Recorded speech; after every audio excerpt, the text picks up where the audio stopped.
Mixing with my career building tip, the Marshmallow test. If you Google the Marshmallow test, it's a book, and this was about a scientific study that was done, and I found it a very, very interesting thing. And so I want to run this in a parallel to working with music and making a career in music specifically. What the test was, it was a very simple thing. They took young kids and they sat them down at a chair on a table, and they put a little plate on the table, and on the plate was one marshmallow. Now, what they told the kid was that, okay, you can eat this marshmallow right now if you want, but if you wait 10 minutes, you'll get two marshmallows. And so the idea was to see if they could basically delay gratification. If I could sit there and stare at this marshmallow for 10 minutes without eating it, that I would be able to then get two marshmallows. And what they found in this study was very interesting. What they found is that kids who actually were able to keep themselves from eating the marshmallow when it was just there and waiting the 10 minutes would get the two marshmallows, they found that those people actually went on to have more successful lives, more financially successful, and they lived more balanced lives overall. And that was kind of the interesting thing. And for people who couldn't hold themselves and they just kind of ate the marshmallow right away, they kind of lived a lot of their lives that way. Now, this doesn't mean it's something that you can't change. So if you actually, if you get your friend or your wife or your boyfriend or whatever to put a marshmallow in front of you and set a timer for 10 minutes just to test yourself, it's a little bit easier to decide not to do that as an adult, but maybe not. Maybe put something that's a little more enticing, something that you would really love to have, but just love to dig in, but you have to kind of sit there and watch it for 10 minutes. The basic idea of this, the principle of this, is that it plays into all of the things and the decisions that you make and how you do things. And one of the ways that I equate this is that and I'll make this parallel just simple with like buying things. In the process of building up tools that I need for working with audio, for example, and buying software, and sometimes the software is very expensive.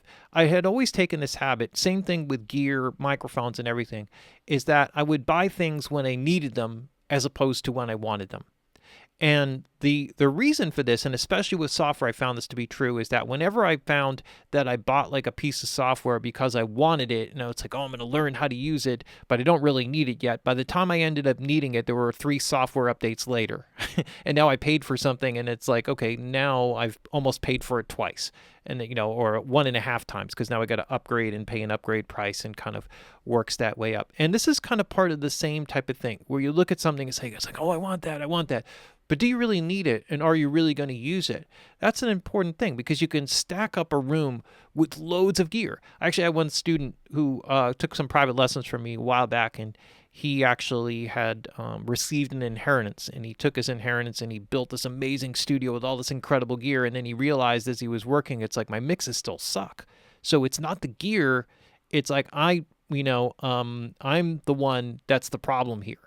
And so there's a real interesting thing. And so what he did, which was even cooler, was he sold everything, and he stripped himself down to the most bare bones setup, so that he's thought, until I can learn how to make this bare bones setup work and really learn how to use it, then at that point, once I can do that, then I'll start bringing in gear and kind of doing it. And it's very smart. It's a very intelligent way of working with it and looking at things. So what you'll find is that you can load up with lots of stuff. And if you start to become sort of a collector kind of thing, where you're just constantly getting things, you'll find that you're not using them so much. They have to have a valuable purpose in the way that you do things. Now, if you watch any of my classes, you can see a ridiculous amount of plugins. Now, part of that is that I do lots of demonstrations, and I do lots of showing different plugins and different configurations and comparing them and doing things. It's actually a part of my work and part of my business. And so it's not about, for me, like using all of them, but showing off the capabilities of different things. And in the process of doing that, quite often I find that they become really valuable tools, kind of go-to tools for me. Some are better than others, but there's so much really cool stuff out there. It's hard to kind of keep track of it all. And part of what I do also should help you to make better decisions about which plugins that you buy. So if you look at certain things, you see this is like, okay, sort of like the way that sounds, not good enough, but this other one sounds really amazing. And therefore, if you decide like you really need a particular like a Varamu compressor and you have a very specific need for it and a very specific project that's going to pay for it, that's the way that you kind of do things. That's the way that you're going to put things together. So there's a little bit of delaying gratification. What that does is it puts you always in a buying position. So in other words, if you're actually kind of holding on to your money and saving out and then waiting for deals for certain things, like I want to buy this, but I'm going to wait till it kind of goes on special, then what happens is when it goes on special, you're ready with the money. Whereas if you just sort of buy everything that you know, like may or may not need, all of a sudden when that special comes up, it's like, oh no, you're scrambling to kind of get the money together. You never want to put yourself in a compromised situation that way. You always want to be ahead of what's going on. As an independent contractor, one of the most valuable lessons I learned along these lines was that when I was working a lot and making tons of money, it would be very easy for me to start spending it, move into a bigger place, get a better car, you know, and start doing all these things. But the problem is that the lifestyle doesn't always continue. You see this with stars, you know, people who have hit records and then all of a sudden they get millions of dollars coming in, they're spending crazy amounts of money, and then their next record fails and all of a sudden they're bankrupt. And it's that type of thing where you have to measure yourself and kind of set yourself up. Leave yourself always in a position of strength.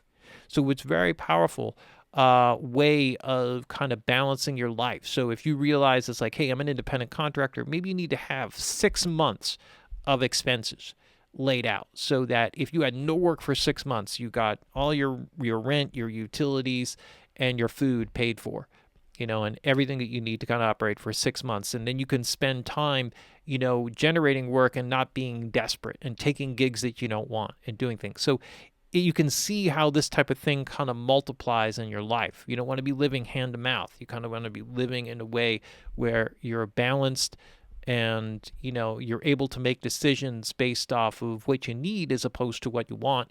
And take advantage. You actually end up saving tons more by putting yourself in this financial position of strength. So I put the financial thing, and it works, but that's just one way to look at it. It works with every aspect of your life. So a really simple one, Google that, Marshmallow Test. It's a book, kind of interesting, and some of the videos of the kids are hilarious. Like you watch some of the kids and some of the ways that they go about, you know, some of the faces that they make and like the things that they go through and not eating the marshmallow. It's hysterical and worth every second of viewing. There you have it. There's Mix it with my career building tip, the Marshmallow Test.